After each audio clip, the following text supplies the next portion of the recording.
students, how are you all? I hope you all are doing really well. So students, today we are going to start chapter named Speck of Stardust. So before starting the story, we will read the summary first to come to know what is there in this chapter. So let's read. The story Speck of Stardust revolves around a girl named Aloka who wanted to touch the stars in the sky. She wanted to hold little star in her hands. Read the story and find out how she reaches to the stars. Okay, so in this chapter we are going to read a story and the story is based upon a girl whose name is Aloka, and she wants to touch the sky and she wants to touch the stars and want to hold the stars in his hand. So let's read out and find out how she reaches up to there.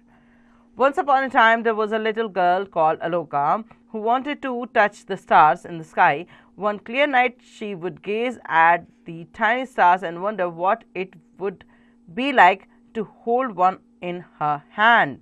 One evening Aloka decided to touch a star or two no matter what. So she slipped out of the window and started off by herself. She walked and walked for hours until she came to the pond.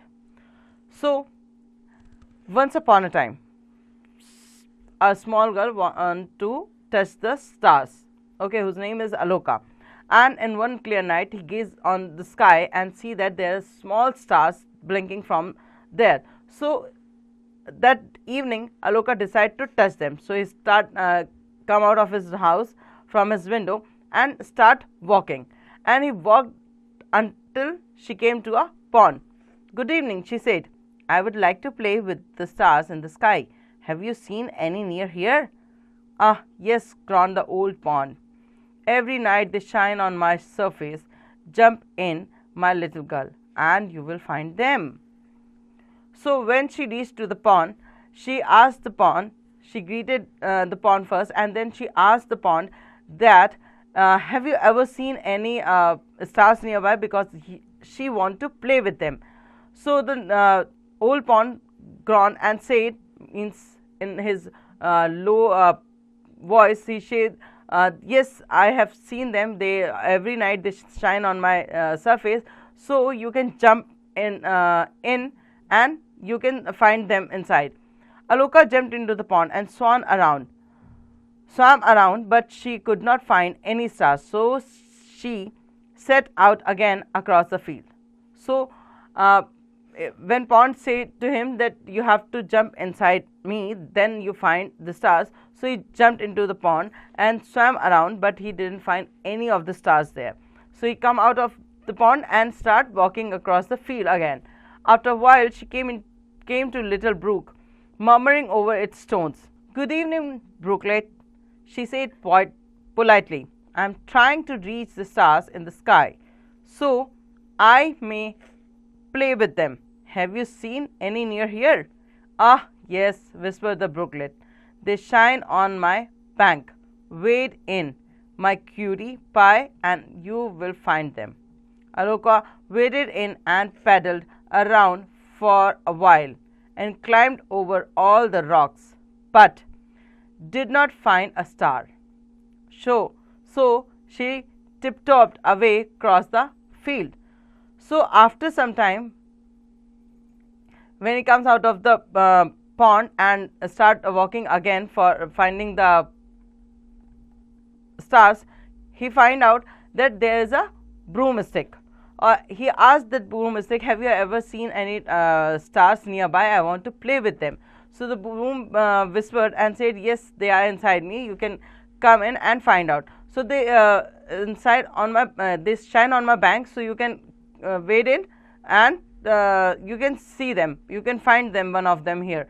So Aloka waded inside and paddled around for a while, and then climbed over the rock but did not find any. Then he tiptoed away from across the field. After a while she sat down to rest in meadows, when suddenly 100 little fairies dressed in silver and gold came out to dance on the grass. The little girl asked the same question, and the fairies called her to dance with them among the blades of the grass to find the stars. So After some time, he sat down in the meadows, means a big field where green grasses are there. So he sat down there, and some hundred of fairies, little fairies dressed in silver and gold, came out to dance with on the grounds. So the little girl asked the same question from the fairies. So the fairies said that you can dance with us, and you can find those stars among the blades of the grass to in this field. So she whirled around and around in the ring. Though the grass shone beneath her feet, she could not see a single star. So she started whirling around, means taking around and round from the in a ring, but she didn't find any of the stars over there. Oh, I have tried, but can't seem to reach the stars, she cried. If you don't help me, I will never find any to play with. So, after all, after attempting so many attempts for finding a star, she tired and said that if no one helped me, then how could I find a star to play with it? All the fairies whispered together. There, in the distance, the little girl saw a beautiful rainbow rising out of the ocean and into the heavens, shining with all the colors in the world. She came to the foot of it and saw that the rainbow was actually a broad, bright road sloping up and away into the sky, and at its far end she could see the twinkling star. So when the little girl, tired and crying, then the fairies heard all these things, and they whispered together, and after some time a girl saw a beautiful rainbow rising out from the ocean and going into the heaven where the small little star is shining, and this rainbow is filled with so many colors, all the colors in the world. So she came to the foot of that rainbow, and then she find out that this is a broad, bright road, or a sloping up and away into the sky, where he can find out a twinkling star. Aloka climbed up the rainbow, and it wasn't easy. Aloka started climbing up the rainbow, but it's not easy for her. So every time she took one step, she seemed to slide back by two. But she didn't give up. I won't give up, she told herself. I have come so far, I cannot go back. Up and up she went. The air grew colder and colder, but the sky turned brighter and brighter, and finally she could tell she was near the star. And whenever she tried to go up, she find out that she slide down by 2 steps. But she won't give up at that moment, because she comes so far away from his house to find a star. So she is trying to climb up, and then finally he reached to that point where the air is colder and the skies are brighter. Try this, I won't give up. Who said this? So who said this, that I won't give up? That little girl Aloka said this, that she won't give up. I am finally here, she whispered to herself. She had never seen anything so beautiful before. She stood gazing. I won't go until I touch one star, she told herself, and she stretched her arms. Suddenly a shooting star zipped by and surprised her so much that she lost her balance.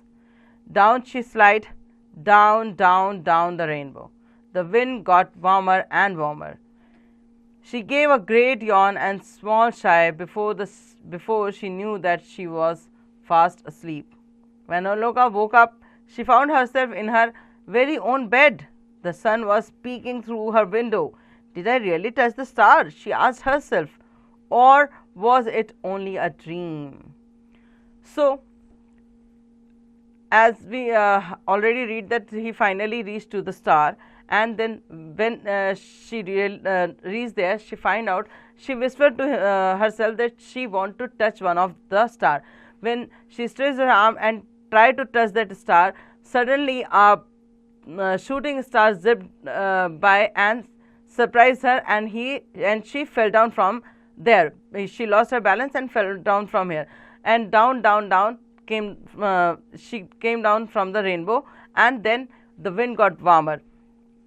He gave a yawn and small sigh, and then she fell fast asleep. And when he woke up next day, she found herself in her own bed, and sun was peeking from the windows, and she don't know that whatever she sees is just a dream, or she really touches star in the night.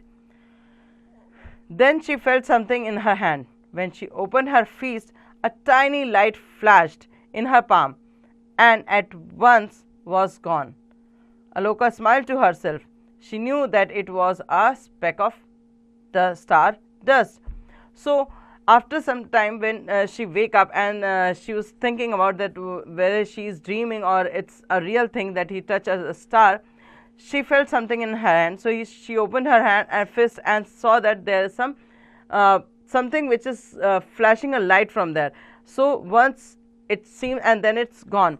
So Aloka smiled to herself, and she knew it was a speck of stardust. So finally we come to know that Aloka finally finds some speck of stardust in his hand. So this is the end of our chapter. Now move to next word bucket. Groan, moan, or leave a shy. Brooklet, broomstick, drain. Politely, civilly. Wade, walk with effort through water or another liquid or viscous substance. Tiptoe, to walk on your toes with your heels off the ground. Willed, move or cause to move rapidly around and around. Stardust, a magical or charismatic particles. Okay, now think and answer. Take the correct option. Number 1, as she went up the rainbow, the wind became colder. Okay. Now read the rest of the sentence and find out the answer. Number B, fill in the blanks. On clear night, Aloka would gaze at the tiny star. Okay. On clear night, she would gaze at the tiny stars and wonder what it would be like to hold one in her hand. Okay, so from there you can complete these lines. So now read the rest of the lines, and if you didn't find out the answer, then read the chapter once and find out the answer for these fill in the blanks. C, give number to the sentence according to the chapter. Down she slid, down, down, down the rainbow. Aloka smiled to herself. All the fairies whispered together. The air grew colder and colder, but the sky turned brighter and brighter. Have you seen any near here? So we have to number them according to the chapter. So first of all, have you seen any near here? Number 2, all the fairies whispered together. The air grew colder, but the sky turned brighter and brighter. Down she slid, down, down, down the rainbow. Aloka smiled to herself. Okay. Now, question number D. Answer the following question. Who was Aloka? Aloka was a little girl who wanted to touch the sky or want to touch the stars. Okay. Now, read the rest of this question and find out their answer from the chapter. Value inside. Everyone loves the star. Do you have any such innocent dream like that of little Aloka? What is it? You have to answer this. Now, grammar, strokes, right, and reading and writing skill. Preposition. Choose the best option for each sentence. If no preposition is required, put a cross. I am going back to home in 5 days. So here we will put 2. I am going back to home in 5 days. Okay. Now read the rest of the statements and find out whether you need a preposition in it or no preposition is needed here. Okay. Number B, fill in the blanks with correct position word. The dog lives in a kennel. The river flows under the bridge. Just like that, you have to read the sentences and put a proper preposition. Word power. A. The following words rhyme together. Write 2 more rhyming words for each. Like number 1, high sky, fly, die. Okay. They all are rhyming together. Now you have to find out some more rhyming word for the rest of the questions. Number B, take the correct synonym of the word given in the box. Synonym means same meaning. Okay. Desire, wish, fancy, unwanted. So desire means wish, happy, glad. Okay, complete the following spelling. Number 1 is slipped. Okay, just like that you can fill the blank and make a proper spelling. Creative junction, draw a rainbow in the given space and color it beautifully. Then write their colors below. You have to write down the name in a sequence from 1 to 7. So this is the end of our chapter. Hopefully you understand it. Now do the pending exercises at your own.